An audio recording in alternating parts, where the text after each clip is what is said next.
বর্তমান রাসূল চলমান, তা স্পষ্ট করে মহাগ্রন্থ আল কোরআন। আচ্ছা আচ্ছা আপু 12 একটু আমাকে বুঝিয়ে দেবেন? কি লেখছে দেখি। ওয়ামা আরসালনা মিন কবলিকা ইল্লা রিজালান নুহি, মানে আমি পাঠাই নাই কোন রিজালকে।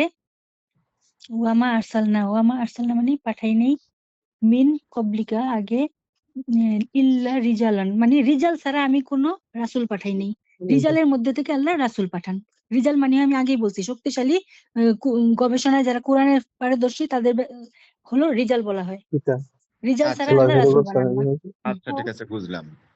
এবার আচ্ছা। 48 রিজাল 29 কেমনি হয় আপু? শব্দে শব্দে বলেন, শব্দে হ্যাঁ শব্দে পড়তেছি। বলেন। আচ্ছা, র জিম ইল্লা লাম রিজালান শব্দে শব্দে বলেন। এটা নুহি। কেমনে ওকে, কেমনে ইল্লা পুরুষ হইলো মানুষ হইলো? ওয়ামা। এ তো র মানে অ্যাওয়ারনেস। আচ্ছা র ইল্লা রিজালান।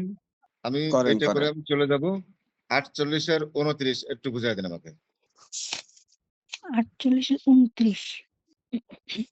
হ্যাঁ, বিসমিল্লাহির রহমানির রহিম।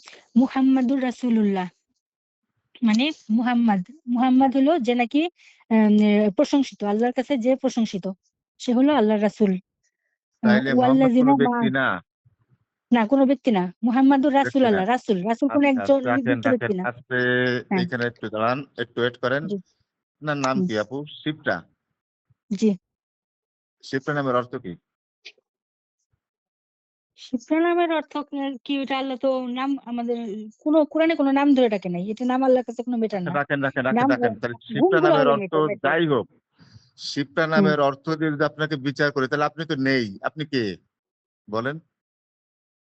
মুহাম্মদকে আমরা কাকে বিচার করব? মুহাম্মদ দাঁড়ান শোনেন, আমি আমরা বলি আমার নামের অর্থ হচ্ছে মুক্তা। ব্যাপারটা ভালো করে বুঝবেন, মাথায় নেবেন এবার, ফাইনালি মাথায় নেবেন এবার। আপনি বলছেন মোহাম্মদ কেউ নেই, মুসা কেউ নেই, ঈসা কেউ নেই বলছেন। তারা সমস্ত গুণবাচক শব্দ দ্বারা ওখানে ব্যক্ত করছেন। ঠিক আছে, আপনার কথা শুনলাম। তাহলে আমার নাম মুক্তা। মুক্তা মানে আমরা জানি ঝিনুকের ভিতরে একটা পাথর হয়, মূল্যবান পাথর, তাকে বলে মুক্তা। তাইলে আমাকে যদি মুক্তা হিসেবে ব্যবহার করে তাহলে আমি ব্যক্তি মুক্তা কই একটু দেখান আপু। তাহলে আমি ব্যক্তি মুক্ত নেই। আচ্ছা আপনি গাজী শিবটা ভাই শিবরা নামের অর্থ পরিষ্কার। শিবরা নামের অর্থ পরিষ্কার। পরিষ্কার। তাহলে আপনাকে বলবো পরিষ্কার, তার মানে আপনি নেই। অর্থাৎ পরিষ্কার হিসেবে আমরা মিন করবো, তাই না? মানে এই যে আমরা যে নামগুলো দেখি কোরআনে, এই যে ঈসা, মুসা, তারপরে যে লুকমান, তারপরে যেগুলাই দেখি নাম, এই যে আমি মারিয়াম, চলে যাচ্ছি আপু। এগুলা হলো আপনি গুণ। দেখেন না, হ্যাঁ, আমাদের আপনি নিজস্ব দেখেন না। নাম তো অর্থ থাকতেই পারে। আমার নামের অর্থ আছে, নাম আছে, আচ্ছা অর্থ আছে। আপনি নাম খুঁজে পান না, তাই না? একটা নামও দেখেন না আপনি। তাহলে আপনি কোরআনের ভাষায় সুম্মুন বুকমুন, আল্লাহ বলছে না অন্ধ বধির, আপনি তাই। ধন্যবাদ আপু, আর কথা বলবো না। সাব্বাস বেটা। ইতিহাস কি কোরআনে থাকে নাকি আপু? আচ্ছা না, শোনেন তো, আমি তো ইতিহাস তো 71 কোরআনের সালে বিপরীত। বাংলাদেশ আর পাকিস্তানের যুদ্ধ হয়েছে, এটা কি কোরআনে কোরআন তো আছে? এটা ইতিহাসকে সাপোর্ট করে না। আমি বললাম আপনি ইতিহাস তো কোরআনে থাকে না, তার মানে কি ইতিহাস ভুল হয়ে যায়? এই যে 71 সালে যে যুদ্ধ হয়েছে বাংলাদেশ আর পাকিস্তানের, ধরেন এই 1400 বছরের ভিতরে যত সভ্যতার গুলো উত্থান পত্তন হইলো, এত যুদ্ধ হইলো, এত কালের এত বিবর্তন হইলো, এই সবগুলো কি মিথ্যা হয়ে গেছে যেগুলো কোরআনে নাই? এগুলো তো আপনি অস্বীকার করতে পারবেন না, এগুলো তো বাস্তবতা। তো মক্কার কাফেরদের কাছে মুহাম্মদ সাল্লাল্লাহু আলাইহি ওয়াসাল্লাম যে মুজিজা দেখাইছে, এটা তো একটা বাস্তবতা, এটা কোরআনে থাকতে হবে কেন এটা?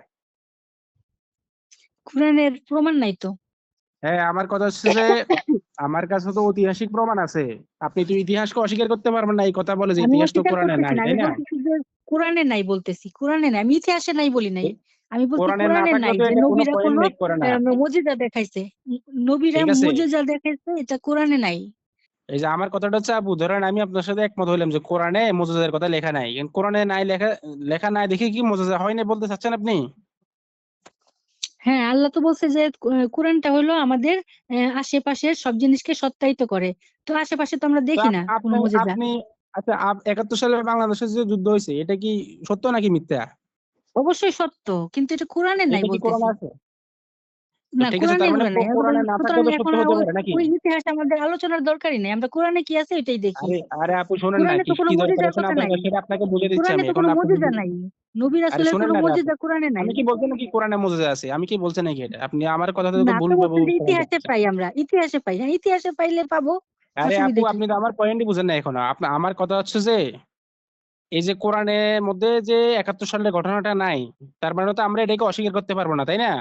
কারণ এটা তো না। একটা বাস্তব ঘটনা, এটা ঘটছে, এটা ফ্যাক্ট, তাই না? জি। হ্যাঁ, তো ঠিক একইভাবে 1400 বছর আগে আরবের মক্কার কাফেররা যে মোহাম্মদ সাল্লাল্লাহু আলাইহি ওয়াসাল্লামের কাছে এসে যে নবী হওয়ার প্রমাণ চাইছে, এবং রাসূল সাল্লাল্লাহু আলাইহি ওয়াসাল্লাম যে তাদেরকে মুজিজা দেখাইছেন, তিনি কেন নবী, যেগুলো যে ব্যাখ্যা করছেন, এটার ঐতিহাসিক প্রমাণ তো আমার কাছে আছে। এটা কোরআনে না থাকলে তো আমি এই সত্যকে অস্বীকার করতে পারবো না, তাই না? আচ্ছা ঠিক আছে, আপনি স্বীকার করেন, কিন্তু আমি কোরআনে পাইনি। আরে আবারও কোরআনে পাই না, কোরআনে পান নাই বলে তো এটা মিথ্যা প্রমাণ হয় না। মিথ্যা প্রমাণ হয় নাকি? না, মিথ্যা না, হ্যাঁ ইতিহাসে আছে, হ্যাঁ ইতিহাস আছে। হ্যাঁ, মিথ্যা না, এটা সত্য, তাই তো? তার মানে উনি এমন রাসূল ছিলেন, যিনি কেন রাসূল তিনি সেটার প্রমাণ তার উম্মতের কাছে দিয়ে গেছেন। কিন্তু আপনি এমন একজন ব্যক্তি নিজেকে রাসূল দাবি করতেছেন, কিন্তু আপনি যে রাসূল এটার প্রমাণই আপনি দিতে পারতেছেন না।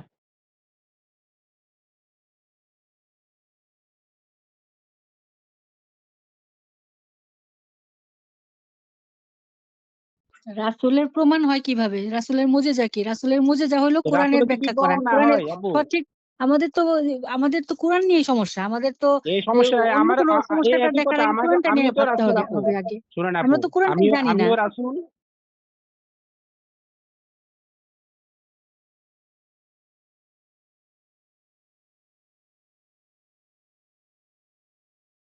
আপু আমিও রাসূল, এবং আমাদের সমস্যা কি জানেন? এই আমাদের সমস্যা হচ্ছে যে আপনার মতো করে উল্টাপাল্টা কোরআন বুঝেন, মানুষ কোরআন বুঝে। এই কারণে আল্লাহ আমাকে মনোনীত করছেন রাসূল হিসেবে, যাতে করে আপনার মতো যারা বুঝে ওনাদেরকে সতর্ক করতে পারি, বুঝতে পারছেন?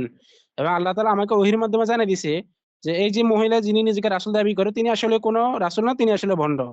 এখন আপনি যদি নিজেকে রাসূল দাবি করেন, আপনি যদি এরপরে যদি বলেন যে না আমার কাছে কোনো প্রমাণ নাই, আমি মনে করি আমি রাসূল, তাই আমি রাসূল, তো ঠিক একইভাবে আমিও তো মনে করতে পারি যে আপনি একটা ভণ্ড, তাই না? তো আমি মনে করলে তো আপনি ভণ্ড হয়ে যান না, হয়ে যান আপনি? আপনি কি ভণ্ড হয়ে গেছেন? আমি যেহেতু মনে করতেছি আপনি ভণ্ড হয়ে গেছেন। না, আপনার মনে করার কারণে তো হবো না।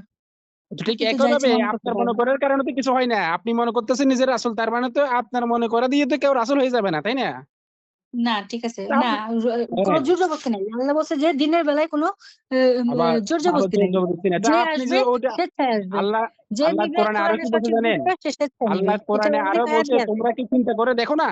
না, আমি ধরেন একটা কথা বললাম, কোরআনের একটা আয়াত বললাম যে হ্যাঁ, এটা হলো আমার কাছে আসছে, হ্যাঁ? এখন আপনি এটা দেখবেন, তাদাব্বুর এটা করতে যে হবে আপনার কাছে আসছে, সবাইকে। এটা আমরা কেমনে শুধু বুঝবো? এই যে আমি যে অর্থটা বললাম, হ্যাঁ, এই আর অর্থ তো অর্থটা আমি আপনি একটা বলতে মিলায় পারি দেখবেন যে এখন। কোরআনের সাথে এটা কি যায় নাকি? নাকি অনুবাদটা আরে ঠিক আছে আপনি নাকি একটা আমার কথা বললেই যদি সেটা সত্য হয়ে যায়, তো আমি বললে তো সেটা সত্য হয়ে যাবে, তাই না? আমি সত্য বলতেছি না। আপনি এমন রাসূল যিনি সত্য প্রচার করেন না। আচ্ছা সত্য কি? আচ্ছা আপু আপনার একটা প্রশ্ন করি, যেটা সত্য সেটা কি স্থান কাল পাত্র ভেদে আলাদা আলাদা হতে পারে নাকি? মানে এক একজনের কাছে এক এক রকম হতে পারে সত্য?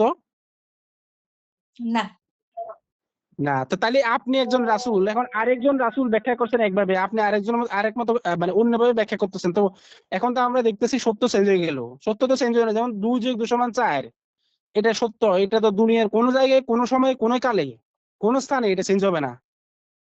সূর্য পূর্ব দিকে উঠে না পশ্চিম দিকে উঠে, এটা আমরা সবাই জানি। এবং এটা একটা সত্য ঘটনা, এটা দুনিয়ার কোনো জায়গায় কোনো স্থানে এটা কি হবে না, চেঞ্জ হবে না। সত্য তো সবসময় হচ্ছে যে কি আপনার হচ্ছে যে অ্যাবসলিউট, এটাকে আপনিও চেঞ্জ করতে পারবেন না, আমিও চেঞ্জ করতে পারবো না। তাহলে এখন আপনি যে বলতেছেন আপনি রাসূল, আমি রাসূল, উনি রাসূল, তিনি রাসূল, তো উনি একভাবে ব্যাখ্যা করতেছে, আপনি আরেকভাবে ব্যাখ্যা করতেছেন, আমি আরেকভাবে ব্যাখ্যা করতেছি, তাহলে তো সত্য তো আর হইলো না এগুলা, তাই না?